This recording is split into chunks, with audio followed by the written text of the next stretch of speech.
नमस्कार, आप देख रहे हैं पंजाब केसरी। आज हमारे साथ भारत सरकार में राज्य मंत्री व केंद्रीय मंत्री कृषि मंत्री हमारे साथ भागीरथ जी चौधरी यहाँ मौजूद है, जो कि 2 बार यहाँ सांसद बन चुके हैं और इस बार देश की सबसे बड़ी पंचायत में अजमेर लोकसभा क्षेत्र व अन्य क्षेत्र का भी बड़े मुद्दे वहाँ पर रखेंगे। सर, आपका पंजाब केसरी में बहुत बहुत स्वागत है। बहुत बहुत धन्यवाद पंजाब केसरी को।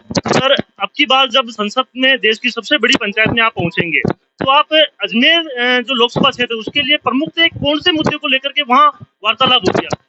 देखिए, मुझे सबसे पहले तो मैं हमारे शीर्ष नेतृत्व, प्रदेश नेतृत्व, जिला नेतृत्व और हमारे कार्यकर्ता और जनता को मैं आभार व्यक्त करना चाहूंगा उनका, जिन्होंने मुझे आशीर्वाद दिया, दोबारा मेरे पर भरोसा किया, दोबारा मुझे सांसद चुन के भेजा। उसके बाद हमारे देश के यशस्वी प्रधानमंत्री नरेंद्र भाई मोदी जी ने मुझे, जिस वर्ग से मैं आता हूँ, मुझे कृषि और किसान कल्याण राज्य मंत्री का भारत सरकार में एक मुझे दायित्व दिया है। तो पूरे देश भर में जो ये किसान वर्ग है, मैं कह रहा हूँ गांव में रहता है, वो सब किसान है, और जो शहर में भी रहता है, जो खेती करता है या जिसका नाम खेती, वो भी किसान है। और ये कृषि प्रधान देश है। जब तक किसान के घर में खुशहाली नहीं आएगी, किसान के घर में समृद्धि नहीं आएगी, जब तक ये देश विकसित राष्ट्र नहीं बन सकता है। और मोदी जी का सपना है कि 2047 तक ये देश विकसित राष्ट्र की श्रेणी में खड़ा हो। इसके लिए उन्होंने अब की बार जो तीसरा कार्यकाल है किसानों को समर्पित किया है।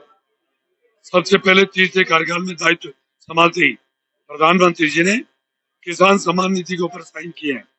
फिर 18 जून को सबसे पहले उन्होंने 20,000 करोड़ रुपए से ज्यादा किसानों को किसान सम्मान निधि उनके खाते में रिलीज करी है। फिर 19 जून को 14 खरीफ और रबी की फसल का MSP बढ़ाई है। और दलहन की 3 फसलें जो मशहूर उड़द और तुअर है, उनको 100% जितना किसान पैदा करेगा MSP पे पूरी खरीद करेगा भारत सरकार। तो मुझे जो दायित्व दिया गया है, जो ये विकास के नाम से, विकास तो मैं कहूँ मोदी जी ने जो 10 साल में काम किया है, गरीब को गणेश मानकर, और उससे 25 करोड़ से ज्यादा की जनता गरीबी की रेखा से बाहर निकली है। और देखा गया कि इस बार जब संसद के चुनाव है उसमें आपको बहुत अधिक मतों से आपको विजय बनाया गया, कि जो आपके अजमेर लोकसभा की जो जनता है वो आपसे काफी एक आशा रखती है कि कौन कौन से कामों को प्राथमिकता देंगे इस बार। देखिए, अजमेर लोकसभा क्षेत्र में 2019 से 24 में उसके 2 कारण थे, थोड़े काम हो नहीं पाए। सबसे बड़ा कारण था कि यहाँ 18 से 23 में जन विरोधी कांग्रेस की सरकार थी राजस्थान में, जो प्रचुर मात्रा में केंद्र से पैसे आने के बावजूद भी उन्होंने राजस्थान में और अजमेर लोकसभा क्षेत्र में काम नहीं होने दिया। उदाहरण के तौर पर 30,000 करोड़ रुपए जल जीवन मिशन ने राजस्थान सरकार को दिए। 31 मार्च 2024 तक हर घर में नल और जल होना था, परंतु दुर्भाग्य था कि गहलोत जी की सरकार ने पता नहीं क्या किया और उस स्कीम को उन्होंने फेल कर दिया। अब यहाँ भजन लाल जी सरकार आ गई है, उन्होंने 5-6 महीने में जो काम किए हैं, मैं कह सकता हूँ कि वास्तव में जितनी प्रशंसा की जाए उतनी कम है। आप विजयनगर क्षेत्र में ट्रेनों का मुद्दा भी उठाया ठहराव के लिए, उस पर कहाँ तक, कैसे, क्या अब तक कितना क्या काम हो चुका है?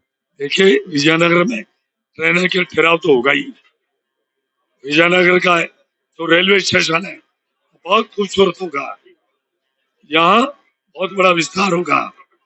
विजयनगर नहीं, अजमेर लोकसभा क्षेत्र की 8वीं विधानसभा में विकास में कोई कमी नहीं रहेगी। चाहे पानी की बात हो, चाहे शिक्षा की बात हो, चाहे चिकित्सा की बात हो, चाहे हाईवेज की बात हो, चाहे रेलवेज की बात हो, चाहे पर्यटक की बात हो, चाहे कोई भी मतलब कोई भी डिपार्टमेंट है, उसमें कोई कमी नहीं रहेगी विकास के काम में।